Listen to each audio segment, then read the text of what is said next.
Hey, what's going on, good people? It's your boy E2 Blue coming back at you again. How y'all doing on this Thursday morning / whatever, wherever you are? It's morning here. It's about 10:30, and feeling good, feeling all right. Just out here working, taking a little break right now. So, just want to talk real quick about this whole D-Law thing. Now, everybody knows that D-Law is, I guess you can say, he's our best pass rusher. He's our what they call war daddy. Now, Jerry Jones has always been trying to find that war daddy.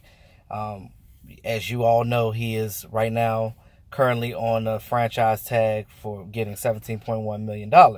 Now, he's okay with playing on that franchise tag, but one interesting thing that I was thinking about, so if you guys haven't heard, yesterday, Minnesota Vikings defensive end Danielle Hunter just signed for a 5-year deal, $72 million, with I think about $40 million guaranteed. Now, if he actually would have went in free agency, he could have gotten a little bit more. But again, he seems to want to stay with his home team. He's been there since he's been drafted with them, and that's where he wants to stay. So that's still a lot of money. 5 years, and you're still getting $40 million guaranteed, just in case you get injured or anything happens like that. But it's interesting because the parallel with D-Law, to kind of compare the two. Now, if you guys don't know who Danielle Hunter is, like I said, he's a defensive end for the Minnesota Vikings. He's only 23 years old. Now, I got to give him a hand clap for that because he's obviously had a great career early to be able to command that type of money early at the age of 23. So they got him out the way. They knew that they wanted him, and just like with the Cowboys, they know that they want to keep D-Law. Now, the funny thing with our defensive ends is they keep getting damn suspended.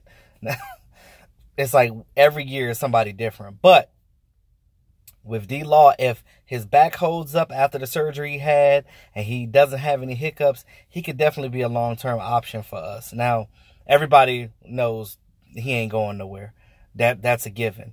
But just real quick, the interesting thing that I just thought of is this. Now, right now, he doesn't mind playing on that franchise tag. Shit, I wouldn't mind either. That's $17 million guaranteed for the season.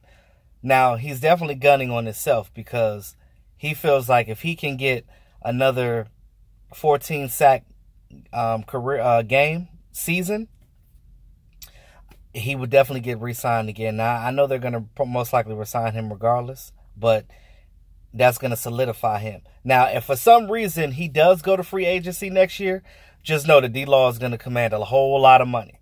Now, that deal that Danielle Hunter just signed is going to be chump change compared to what D-Law will if he ends up going to free agency next year. Now, there's a couple of options that they have right now. Now, just another comparison. Now, Danielle Hunter has, I think, he's been a little bit more established so far in his career. He hasn't missed as many games as D-Law has because D-Law had that back injury, as you know. He has 2 more sacks in his career than D-Law does, and he also has more career tackles. Now, again, both of their careers are impressive considering they only been in the league a couple of years now.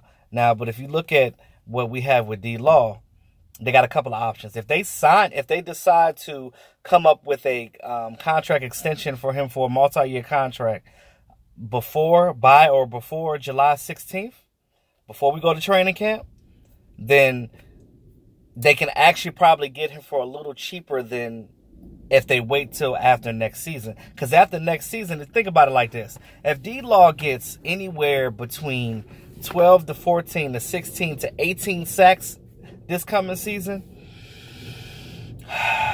that dollar amount to keep him is going to be a lot. Now, granted, Cowboys are going to have about $72 million, $73.2 million on the books in salary cap space for next season. But you also want to sign some other players too, because we might have to get Dak Prescott up out the way too, as far as getting him signed and getting him the money that he deserves at this point, because he's literally getting chump change.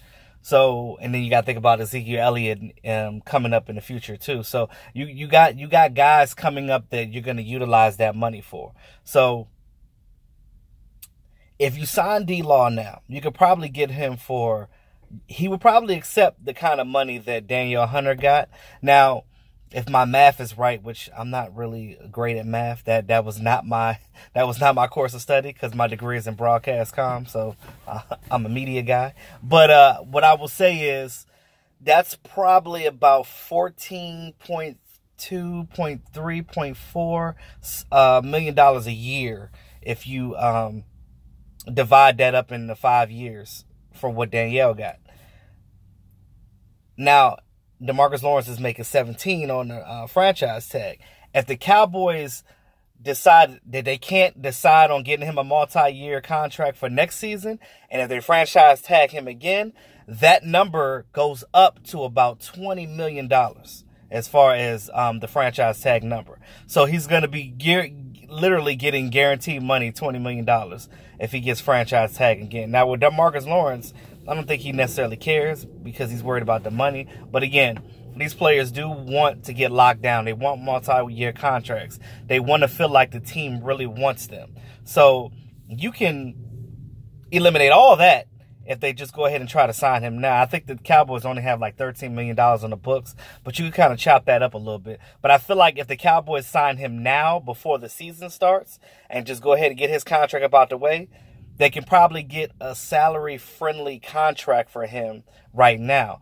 Because next year, they're going to end up breaking the bank on him, and they're probably going to end up in cap hell years down the road. Not after next year, because we'll have plenty of space with Tony Romo's stuff coming off, and Dez Bryant, and Witten, and Benson Mayoa, and Nolan Carroll, all the guys that we still owed money to, all that comes off the books. So I feel like if they can get him signed, then that would be ideal. But he's not worried about it right now.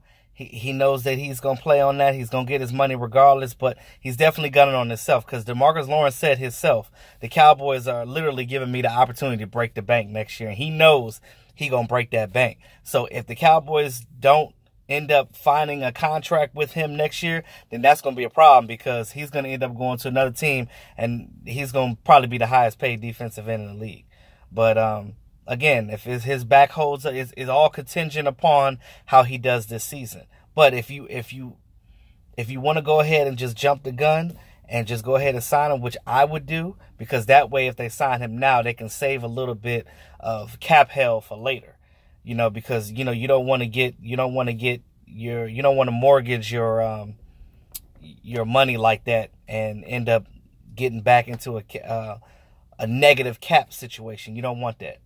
Like how we did with Tony Romo, where you kept kicking the can down the road and kicking money over here. And it's like when you buy a car or a mortgage on a house and you get it refinanced and you get it for a lower rate. Well, that money you still got to pay that money. You're just paying less right now to end up paying the rest of it later. So it's the same thing when you look at it in terms of finances. Now, I'm not great on finances, but this is just what I learned over the years. So, and let me know what y'all think about that.